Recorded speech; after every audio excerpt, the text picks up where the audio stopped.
Growing up, my grandma really didn't drink milk or cook. So whenever I'd visit her, she always had either a can of milk on hand or a box of the powdered stuff.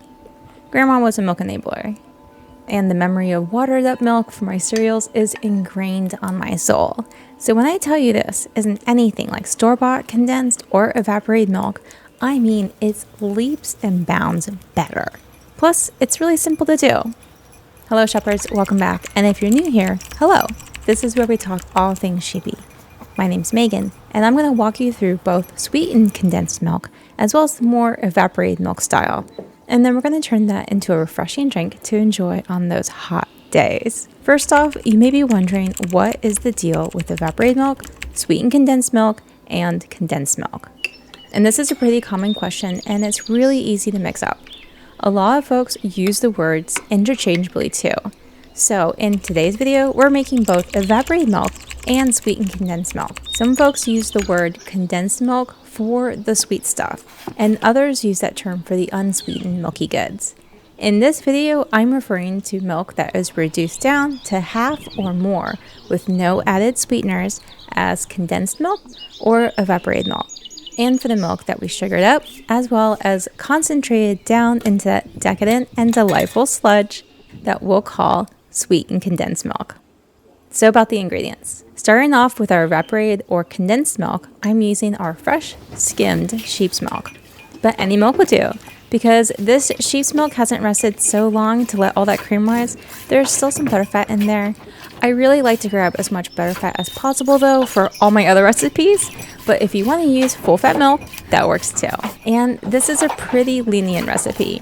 The tricky part really comes more in the cooking step. The main thing to keep in mind is to work low and slow. It really helps to use a heavy bottom saucepan to prevent hot spots or scorching in our milk. A crock pot works really well too, but it can take a lot longer really. At least mine does. But you may have a better crock pot on hand, so that'll affect your cooking times. So whatever pan you decide to use, remember low and slow, and then strain more often if you have a thinner type pan that you end up using. So to start, let's make our evaporated or condensed milk. I'm going to do this one in our crock pot. I'm adding about 1 quart of milk or about over 800 grams, but really any amount of milk will do. Whatever pot you decide to use, we want to take our lid off and set it aside.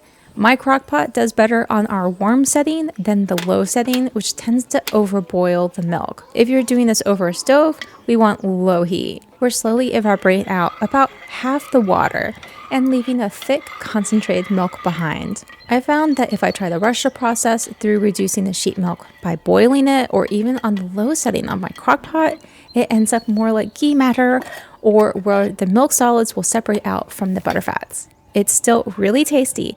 And if you want to make ghee that way, you actually can, but it's not quite what we're looking for today. So sheep's milk has naturally double the fat content and more protein than, say, your average cow's milk, which means when you cook down all this sheep's milk, you're going to get a creamy, full-bodied, and richly flavored milky goodness. I've often made this on really busy days where I don't have time really to mind it as much. So strain it occasionally every few minutes really helps clumps of milk from the milk skin from forming. Stirring also really helps even out that heat for a more even evaporation, or even everything out if you're using a thinner pot. But on those busy days, it may form clumps. And you can strain it out. You can see here there's some clumps in mine because I was just doing that on a very busy day as well. So I'm going to go ahead and instead of straining mine out, I'm going to puree it with a stick blender until smooth. And just blending those clumps and lumps back in. It's still pretty thick, and as it cools, it will thicken up even more. So how do you prevent milky lumps? By stirring occasionally or more often.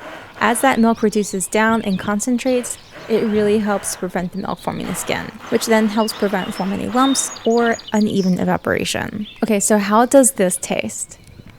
Well, we're in the middle of wild garlic mustard season, so our fields are riddled with this really strong, very aromatic herb of garlic. And you may be thinking, oh, this isn't good.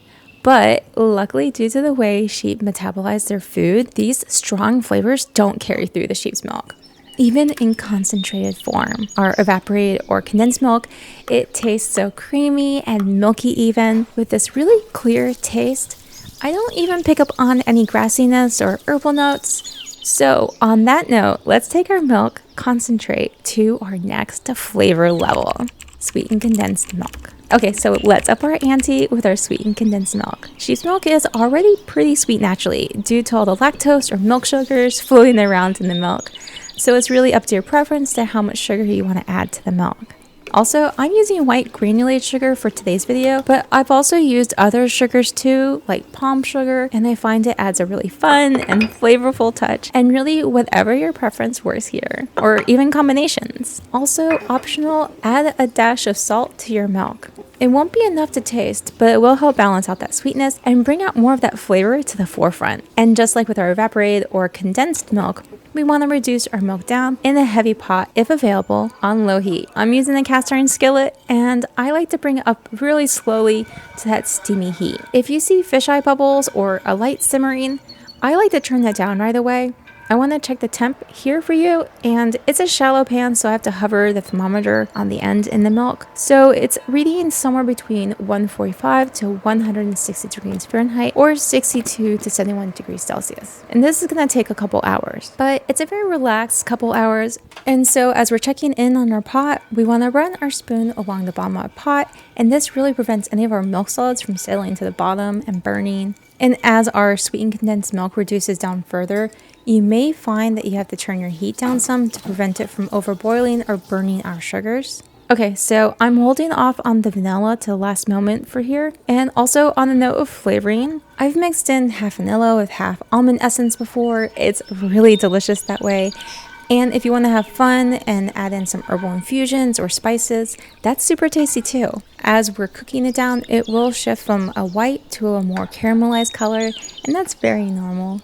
For most recipes, I'm also aiming for a super thick base that we can test just like how you test puddings by seeing how it coats the back of your spoon. If you prefer thinner, that's okay. Just make sure to be careful with your heat.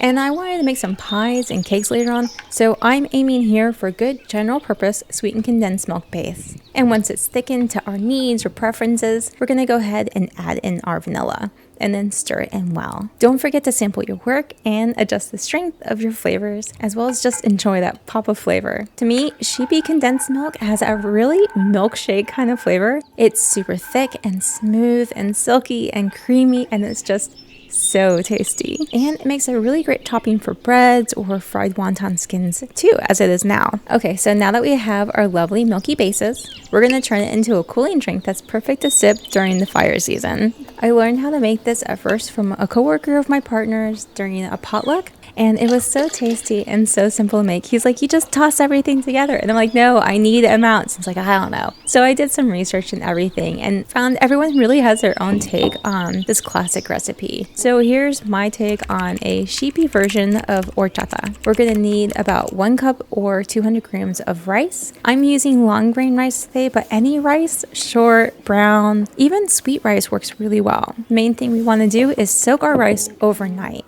And then to specify, I'm using 1 cup dry or 200 grams of dry rice and then adding water to that to soak overnight. And then we're going to take our soaked rice and add it into our blender and grind everything up. So at this step, I usually add a single cinnamon stick and then just puree everything together. But cinnamon sticks can be really variable, and what if you only have powder? So I weighed out the sticks that I tend to use, and it comes out to about 1 to 2 teaspoons or 3 to 8 grams of cinnamon powder. And then we're going to add our sweetened condensed milk to taste. I'm adding several heaping spoonfuls, and then we're going to top it off with even more water. I don't actually add a lot of water to my container here, just enough to puree it, and then when I add it into my quarts, I add the water to top it off, but it should be enough to fit about 2 quarts total. So we're pureeing our rice, cinnamon, and sweetened condensed milk all together, and we're trying to pulverize that rice really as well as possible. It will still be a bit gritty, which really bothers my kids a lot. You know, who loves to chew their drinks? So I strain out the larger bits out. Even so, over time, the ground rice and spices will separate out and settle to the bottom. This is normal, and I like to store the horchata in a shakeable jar. We usually use it up over a course of a week, and The evaporated milk as well as the sweetened condensed milk can store even longer. Just make sure that you store them in a well sanitized jar. So it may be a bit of prep work, but in this case, the difference between the homemade to store-bought really transforms the quality of your recipes. You may notice that there's not that grittiness that usually comes from the store-bought milk products. Also, if you have a hard time digesting cow milk, this really opens up that world of desserts and drinks that may have really hurt to eat prior, and now it just hurts the scale. It's not a diet food, sadly, but hey, I like to think it's healthy. What about you? And I think that about covers it. I'm still running on a bit of a sleep deprivation, so if I missed anything, don't hesitate to ask. I'll do my best to answer your questions in the most coherent way that I can. And if you've made it this far, an extra special thank you. I appreciate you. And I'm going to start making some stickers soon, so if I ever bump into you in the wild, come up and say hi so I can give you a sticker. It'll be sheepy themed. And if you enjoy diving into the sheepy side of the dairy world, hit that subscribe button and the bell, where we explore a sheep-focused lifestyle every week. Until next time,